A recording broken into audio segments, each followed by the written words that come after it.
Every town has its ghost stories, but Waverly had Waverly Asylum. Built on a secluded hill just outside the town's boundaries, the old asylum had long been abandoned, its shadow casting an eerie gloom over the land. Stories of tortured souls and vengeful spirits echoed through the town, whispered in hushed tones, particularly on stormy nights. Despite these tales, the allure of the unknown was irresistible to some. Jenna, a local history enthusiast, had always been intrigued by Waverly Asylum. She had spent countless hours researching its history, piecing together the lives of those who had been confined within its walls. When she received a cryptic invitation to explore the asylum for one night, she felt a mix of fear and exhilaration.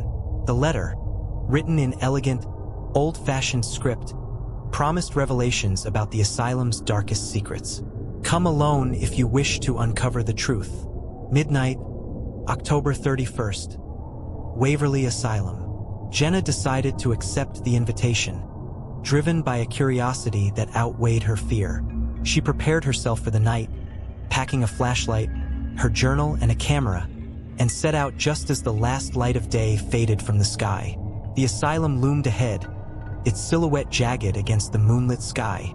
Jenna's footsteps echoed in the silence as she approached the heavy iron gates, which creaked open as if they had been waiting for her. She shivered, feeling the cold fingers of apprehension brush against her skin. Inside, the air was thick with dust and the scent of decay. Her flashlight beam cut through the darkness, revealing crumbling walls adorned with faded, peeling wallpaper. The floor was littered with remnants of the past: old medical equipment, scattered papers, and broken furniture. Jenna's heart pounded as she made her way through the main corridor, her senses heightened by the oppressive silence. She reached what seemed to be the main hall, where a grand staircase rose before her. She paused, feeling a strange compulsion to ascend. As Jenna climbed the stairs, she heard a faint whispering. She strained to hear, but the words were indistinct, like echoes of the past. Her flashlight flickered, casting eerie shadows that danced on the walls. At the top of the stairs, she saw a figure, a woman in an old-fashioned nurse's uniform, her face pale and eyes hollow. "Who are you?" Jenna's voice trembled. The nurse didn't respond. Instead, she raised a hand, pointing towards a door at the end of the hallway. Jenna felt a chill run down her spine but knew she had to follow. The door creaked open, revealing a room filled with old patient records and photographs. Jenna's eyes widened as she saw a photograph of a young woman who looked remarkably like her.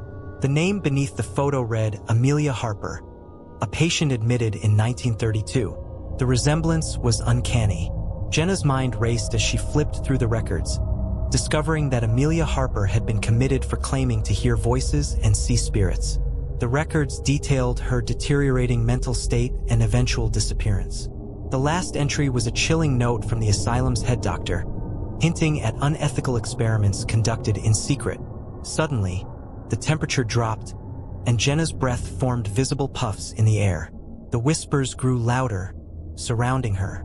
She turned to see the ghostly nurse standing in the doorway, joined by other spectral figures, patients and staff of the asylum, their faces etched with torment. The nurse stepped forward, her voice finally breaking the silence. "Help us find peace."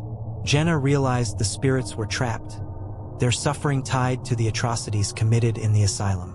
Determined to uncover the full truth and bring justice to the lost souls, she vowed to document everything and expose the dark history of Waverly Asylum. Days turned into weeks as Jenna pored over her findings, piecing together the horrors of the past. Her articles and photographs drew attention, leading to a formal investigation into the asylum's history. The spirits, once restless, began to fade, their echoes growing quieter. Waverly Asylum was eventually demolished, replaced by a memorial park honoring those who had suffered within its walls. Jenna stood at the site, feeling a sense of closure. The truth had been uncovered, and the silent echoes of Waverly Asylum were finally laid to rest. But sometimes, on quiet nights, she could still hear faint whispers carried on the wind, a reminder of the past that would never be entirely forgotten. 2 years passed since the asylum was razed to the ground, and Jenna had become somewhat of a local celebrity. Her articles, filled with vivid descriptions and emotional depth, had turned into a best-selling book. Invitations to speak at conferences and universities poured in, but Jenna never stopped thinking about that fateful night and the spirits she had encountered. Despite her growing fame, Jenna felt a lingering unease. She often dreamt of the asylum, the whispers creeping into her sleep, making her restless. One cold autumn evening, she received another letter. This one was more modern, typed on plain white paper. "Jenna, you may have freed the spirits, but the evil remains. It is not over. Meet me at the old church by the asylum grounds at midnight." An old friend. The message filled her with dread and curiosity. Was this some prank, or was there more to uncover? She decided to go, packing her flashlight and journal once more, feeling the same mix of fear and determination as she did that first night. The old church stood abandoned, its steeple broken and its windows shattered. As Jenna approached, she saw a figure standing by the entrance. A man in his late 60s, with a solemn face and eyes that spoke of knowledge and sorrow. "I'm Father O'Reilly," he introduced himself. "I was the chaplain at Waverly Asylum. I know what you saw, and I know there's more." Inside the church, Father O'Reilly revealed a hidden chamber beneath the altar, filled with artifacts and documents.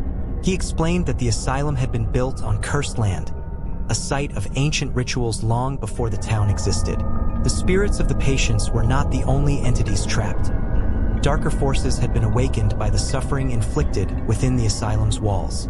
Together, Jenna and Father O'Reilly pored over the ancient texts, discovering rituals meant to bind and banish these malevolent spirits.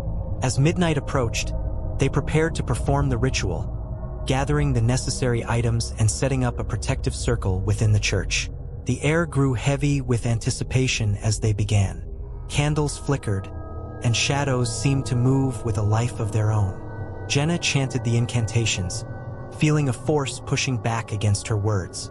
The temperature plummeted, and an unnatural wind howled through the church. Suddenly, a deafening roar erupted, and dark, amorphous shapes emerged from the shadows, swirling around them. Jenna's voice wavered, but Father O'Reilly steadied her, his voice strong and unwavering as he joined the chant. The entities shrieked, their forms distorting and dissolving as the ritual reached its climax.